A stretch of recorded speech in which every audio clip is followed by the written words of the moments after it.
लोक सेवा आयोग से जुड़े आप सभी अभ्यर्थियों का डीपीआईएस में स्वागत है, देवप्रयागम आईएएस में स्वागत है। मित्रों, उत्तर प्रदेश लोक सेवा आयोग के इतिहास की सबसे बड़ी परीक्षा जो आपके समीक्षा अधिकारी और पीसीएस की परीक्षाओं में शामिल है, संपन्न हो गई, सकुशल संपन्न हो गई और लगभग 40 से 42% छात्र ही इस परीक्षा में उपस्थित रहे और जितने भी अनुपयुक्त थे, यूजलेस जितने लोग थे, वो बाहर हो गए। पहले से ही उन्होंने क्या कर दिया, क्योंकि इसमें जो वनडे एग्जाम दे रहा है, जो मतलब जितने भी तरीके से बस आर ओ निकला हलाओ फॉर्म भर दें, फॉर्म भरने हुई इससे कमाई तो लोक सेवा आयोग की हुई, लोक सेवा आयोग तो गदगद है, चले ठीक है, लेकिन तैयारी भी लोक सेवा आयोग ने अच्छी की थी अपनी परीक्षा के लिए, परीक्षा करवा दिया, संपन्न हो गए। तो मित्रों, सेंसेक्स पर आते हैं, चर्चा करते हैं। सेंसेक्स खूब लंबा चढ़ा है, लेकिन इस पूरे चर्चा को आगे बढ़ाने से पहले आप डीपीआईएस यूट्यूब चैनल पर ये पूरी क्लास देख रहे हैं, इसलिए डीपीआईएस यूट्यूब चैनल पर इस क्लास को देखते समय और आगे आने वाली सभी क्लासेस के बारे में पूर्णतः जानकारी के लिए आप तुरंत डीपीआईएस यूट्यूब चैनल को सब्सक्राइब कर लीजिए, तुरंत सब्सक्राइब कीजिए, फिर आगे बढ़िए। तो सब्सक्राइब हो गया होगा, चलिए आगे बढ़े। चर्चा करेंगे आर ओ 2023 में समीक्षा अधिकारी की क्या मेरिट जाएगी, सहायक समीक्षा अधिकारी की क्या मेरिट जाएगी, इसका मेंस कब होगा, इसका रिजल्ट कब आएगा, आर ओ 2026 का परिणाम कब आने वाला है, और यूपीपीसीएस प्रीलिम्स में अब आपकी क्या स्ट्रेटजी होगी, और यूपीपीसीएस 2024 के इंटरव्यू कार्यक्रम पर चर्चा करेंगे, ठीक है, क्योंकि यूपीपीसीएस 2024 के साक्षात्कार की भी कक्षाएं प्रारंभ हो चुकी हैं, उसमें भी अब आपके पास एक बड़ी अपॉर्चुनिटी उसको भी ज्वाइन करने के लिए। तो फिलहाल शुरुआत करते हैं यहीं से। समीक्षा अधिकारी 2023 एक बड़ी परीक्षा थी। आप जानते हैं कि लगभग 400 प्लस सीटें हैं, वैसे तो सीटें और कुछ बढ़ी हैं, लेकिन 411 सीटों का जो विज्ञापन था, मान करके चलिए सीटें और बढ़ी हैं इसमें। तो कुल मिलाकर के समीक्षा अधिकारी और सहायक समीक्षा अधिकारी अगर आप देखें तो सेंसेक्स तो 160 प्लस जा रहा लोगों का, मतलब कुछ कोई कह रहा है 160 से उसका नीचे नहीं है, कोई कह रहा नहीं भाई हमारा तो 185 रह गया है, कोई कह रहा नहीं 140 है। लेकिन अब जैसे जैसे आंसर की संस्थानों की आ रही, कोचिंग संस्थानों की आ रही है, जैसे जैसे अब लोक सेवा आयोग बस आजकल में अपना जारी करने जा रहा है, अपनी आंसर की जारी कर देगा, लोक सेवा आयोग की आंसर की आ गई है, तो समझ लीजिए जैसे लोक सेवा आयोग की आंसर की आई, सेंसेक्स धड़ाम होगा, यानी जो 160 वाले हैं वो 105 पर आ जाएंगे, 100 पर आ जाएंगे, जो 140 वाले हैं वो 130 तक बने रहेंगे, और वही क्या होंगे, वही सिक्योर भी होंगे। मतलब अगर आप देखें इस पूरे दोनों पदों के संबंध में देखें तो दोनों पदों के संबंध में जो आर ओ की मेरिट जाएगी, यानी जो समीक्षा अधिकारी की मेरिट जाएगी, वो जनरल कैटेगरी की मेरिट 125 से 130 के बीच रहने के पूरे चांसेज हैं। हाँ, 130-31 भी हो सकती है, लेकिन वो बहुत आगे नहीं बढ़ेगी, बस ये एक सामान्य स्थिति है, और जनरल कैटेगरी की मेरिट आपकी 125-30 रहेगी।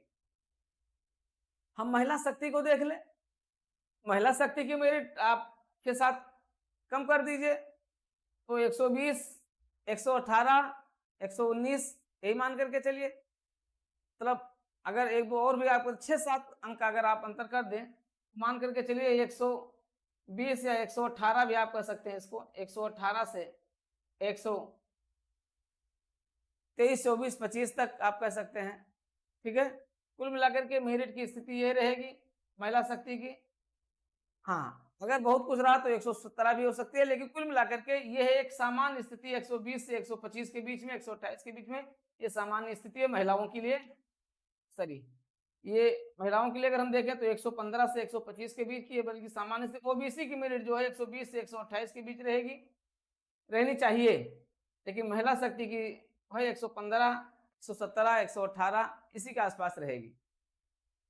ओबीसी की लगभग वही जो जनरल ओबीसी की रहती है, लगभग वही रहती है, जनरल ओबीसी में बहुत ज्यादा अंतर नहीं रहता। आप जानते हैं कभी कभी एक दो क्वेश्चन का ही अंतर हो जाता है, लगभग वही मेरिट रहेगी। हाँ, एससी की मेरिट तो आप जानते हैं वो 105 भी आ सकती है, 108 भी हो सकती है, 110 हो सकती है, लेकिन 110 से 115 के बीच में रहेगी। सबसे निर्णायक अगर आप देखें तो महिला शक्ति 115, 117, 118 के आसपास महिलाओं की मेरिट रह सकती है। तो कुल मिलाकर के अगर आप इस कैटेगरी में है तो आपको, लेकिन कब? अभी नहीं, अभी नहीं, जब तक आयोग की आंसर की से आप अपना मिलान ना कर लें। जब आयोग की आंसर की जारी हो गई और आप उसको उससे अपना मिलान कर लें, तभी आप इसको ऑथेंटिक मानिएगा। मतलब आयोग की जो आंसर की है उससे आप जब तुलना कर लेंगे तब आप देखिएगा, क्योंकि वास्तव में आयोग में अभी देखिए 3-4 क्वेश्चन ऐसे हैं, लगभग 5 क्वेश्चन ऐसे हैं जो थोड़ा सा उसके आंसर या तो बदलेंगे या तो होगा। तो 5 क्वेश्चन तो ऐसे हम उस पर चर्चा करने वाले हैं। हम अगली क्लास में इसी पर चर्चा करेंगे, कितने क्वेश्चन के आंसर बदले जा सकते हैं उस पर चर्चा करेंगे। इसलिए अगली क्लास जानने के लिए आप DPIS यूट्यूब चैनल को सब्सक्राइब जरूर कर लीजिएगा। कितने क्वेश्चन आयोग हटा सकता है, कितने क्वेश्चन पर डिलीट कर सकता है, तो जैसे ही आयोग की आंसर की आ जाएगी वैसे हम आपके साथ इस पर चर्चा करेंगे। ठीक है, तो ये तो स्थिति आपकी ये है, समीक्षा अधिकारी की है। तो अगर आप इसको क्रॉस कर रहे हैं, इससे कई गुना आगे जा रहे हैं, जैसा कि 170 वाले कह रहे हैं, अब 170 वाले भी नीचे आ गए होंगे, 160 वाले भी नीचे आ गए होंगे। फिलहाल ये एक आदर्श स्थिति हो सकती है, लगभग इसी के आसपास प्लस माइनस 4-5 को अगर आप कर लें तो लगभग यही स्थिति रहेगी। मित्रों, आपके लिए बहुत ही सुखद स्थिति है अगर आप इस कैटेगरी में आ रहे हैं तो आपको बिना थोड़ा सा बहुत आराम करके अपनी मेंस को भी जारी रख देना है और साथ ही साथ UPPCS प्रीलिम्स 2025 को भी क्या कर देना है, आगे कंटिन्यू कर देना है। तो ये आपके लिए बहुत अच्छा है। अच्छा, अब आते हैं समीक्षा अधिकारी, सहायक समीक्षा अधिकारी पर आते हैं।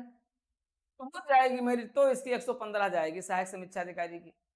ARO की मेरिट कम जाएगी। ठीक है, लेकिन ये सब, ये जितना कुछ है ये आप कब ऑथेंटिक करेंगे? जब तक आयोग की आंसर की से आप अपना मिलान नहीं कर लेते हैं। आप आयोग के आंसर की से इसका मिलान कर लीजिए, फिर आप देखिए, फिर आपकी एक सुखद स्थिति बन जाती है। तो आप तुरंत अपने मुख्य परीक्षा के अस्त्र शस्त्र को बाहर निकालिए और अब ब्रह्मास्त्र संधान करने के लिए क्या करें, उस पर लग जाइए। क्योंकि आप जानते हैं समीक्षा अधिकारी में अब एक ही परीक्षा आपको क्या बना देगी, स्टार बना देगी। उस स्टार की श्रेणी में आने के लिए आपको क्या कर देना है, अब लग जाना है। तो ये स्थिति है। अच्छा, अब इसका परिणाम कब आ सकता है? देखिए, परिणाम के लिए आप जानिए, परिणाम इसका आएगा नवंबर तक, अक्टूबर के लास्ट में या नवंबर में आएगा। इसका मुख्य परीक्षा अगर ये आ जाता है तो फरवरी मार्च में होगी, क्योंकि PCS 2000 वो भी आपकी अप्रैल में जाएगी। तो इसके लिए आपको तैयार होना है, लगभग 4-5 महीने का जो गैपिंग है, इस 4-5 महीने के लिए आपको तैयार रहना है। इसमें आप अपने आप को फुल हेल्थ क्या करेंगे, फुल प्लस अपनी तैयारी कर लीजिए। और जैसे कि अब जब अंतिम संधान करें सीधे आप समीक्षा अधिकारी पद सचिवालय में ही आप पड़े रहें, आप सीधे सचिवालय पहुंचे, उसके नीचे नहीं। आपका संधान क्या होना चाहिए, ब्रह्मास्त्र जैसा होना चाहिए, वो प्रदेश सचिवालय भवन के लिए होना चाहिए। तो मित्रों, ये है आपके RO की स्थिति। और उत्तर कुंजी के जारी होने के साथ, इसके मिलान करने के साथ आप क्या करें, आप अपने मुख्य परीक्षा की तैयारी को बुलंदी दीजिए और उसके लिए लग जाइए। अच्छा, दूसरी चीज है, चलिए ये तो परिणाम हो गया, मेंस कब आपका होगा। RO 2026, इसी बीच अगर आपके परीक्षा प्रश्न पत्र बहुत अच्छे नहीं हुए हैं तो भी आपको घबराने की जरूरत इसलिए नहीं है क्योंकि पूरा पेपर फैक्चुअल रहा है। आपने अगर तैयारी 2023 के आधार पर की होगी तो 2023 कॉन्सेप्चुअल था, 2025 में वही पेपर जो रिपीट हुआ है वो आपका पूरी तरीके से फैक्चुअल कर दे। इसलिए आपका कोई दोष नहीं है। मान लिया अगर प्रश्न गलत हुए होंगे तो भी आपकी तैयारी से इसका कोई बहुत नहीं। क्यों? क्योंकि आपने अगर उस पेपर को आधार बनाकर तैयारी किया होगा तो निश्चित रूप से आपको यहाँ पर घाटा हुआ होगा, नुकसान हुआ होगा।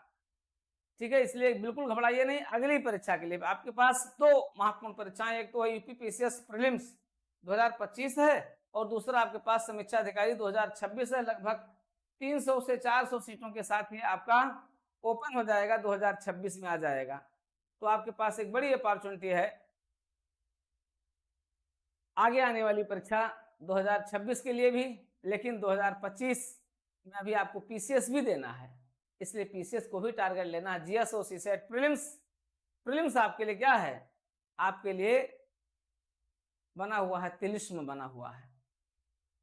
प्रीलिम्स आपके लिए वही समझ लीजिए कि जो चक्रव्यूह था कौरवों का, वो कौरव बना हुआ है। बस आपको परीक्षित बन जाना, आप अभिमन्यु बन जाना है, और अभिमन्यु बन करके आपको क्या करना है, अर्जुन तो आप हैं ही, लेकिन अगर जो अर्जुन से पीछे हैं तो उनको क्या बनना होगा, उनको अभिमन्यु बनना होगा, क्योंकि अर्जुन द्वार तोड़ने नहीं गए थे और 7वां द्वार तोड़ दिया किसने, अभिमन्यु ने। आपको 7वां द्वार तोड़ देना है, आपको दोनों द्वार तोड़ देना है प्रीलिम्स और मेंस का, और आपको अंतिम रूप से सफलता अर्जित करनी है। तो मित्रों आपके पास एक बड़ी अपॉर्चुनिटी है, बिल्कुल इधर उधर घबराइए नहीं, और आयोग के आंसर की से अपना मिलान कीजिए, और मिलान करने के साथ ही आप अपने अगर इस स्कोर में पहुंच रहे हैं तो, क्योंकि उसके बाद भी क्या होगा, एक नया स्कोर आएगा। अभी तक तो स्कोर आ चुके हैं, लेकिन एक नया स्कोर आएगा आयोग के बाद, आयोग की आंसर की के साथ। फिर आप क्या करें, फिर आप इसको लेकर के और आप अपने मेंस पर पूरी तरीके से लग जाएं, ताकि आपको पूरा गाइडेंस मेंस का, इसमें आपका निबंध, आपका हिंदी ग्रामर और निबंध और पूरे जीएस की इसकी तैयारी आपकी बस आगे आने वाले 5 अगस्त से शुरू हो जा रही है। तो आप उसको, उस अपॉर्चुनिटी को आप अपने साथ रखिए, और इस परीक्षा के लिए, इस परीक्षा के स्कोर को देखते हुए अपनी तैयारी शुरू कर दीजिए। थोड़ा सा भी अगर डाउट है तो आप जुड़ जाएं कहाँ, इसके लिए और इसके लिए, ये दोनों आपके लिए हैं।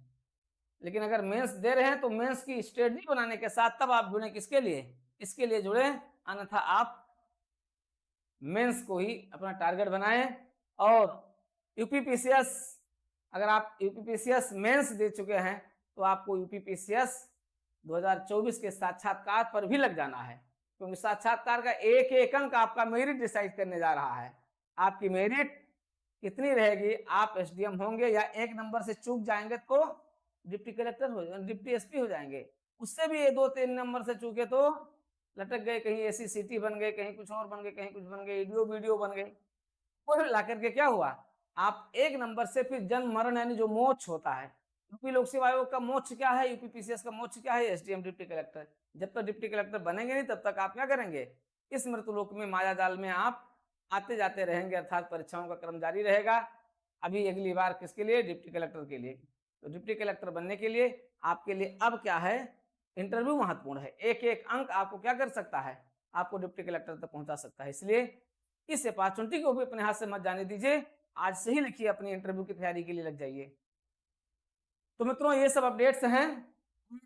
अब हम लोग से समीक्षा अधिकारी के एक एक प्रश्नों पर आपके साथ आगे क्लास में चर्चा करते रहेंगे, और आयोग की आंसर की के साथ पूरा डिस्कशन करेंगे। ठीक है, तो आज की क्लास फिलहाल यहीं तक। इस अपडेट के साथ आप आगे बढ़िए, और अन्य परीक्षाओं के लिए भी आप अपने पूरे क्षमता का उपयोग करके और एक नई रणनीति बना करके इस परीक्षा में हुई गलतियों को फिर से सुधार करके अगली गलती ना होने पाए, उसके लिए प्रतिज्ञा लेकर के और जुड़ जाइए, लग जाइए। ढेर सारी शुभकामनाएं हैं, मुक्त शुभकामनाएं हैं। आपका परिणाम आपके लिए सकारात्मक रहे, और आप आगे आने वाली परीक्षाओं के लिए भी क्या करें, पूरी तरीके से फिट हो जाएं। इसी के साथ मिलते हैं अगली क्लास में। लेकिन डीपीआईएस यूट्यूब चैनल को अभी फिर कह रहा हूं, तुरंत सब्सक्राइब कर लीजिएगा, क्योंकि इससे आपको आगे आने वाले अन्य सभी परीक्षाओं के लिए बेहतरीन मार्गदर्शन आपको सबसे विश्वसनीय चैनल डीपीआईएस पर आपको मिलेगा। तो डीपीआईएस यूट्यूब चैनल के साथ जुड़े रहना है, और ये सारी अपडेट्स लेते रहना, साथ ही साथ अपनी क्लास को भी कंटिन्यू करते रहना है मित्रों, जिसके साथ आज की क्लास पूरी होती है।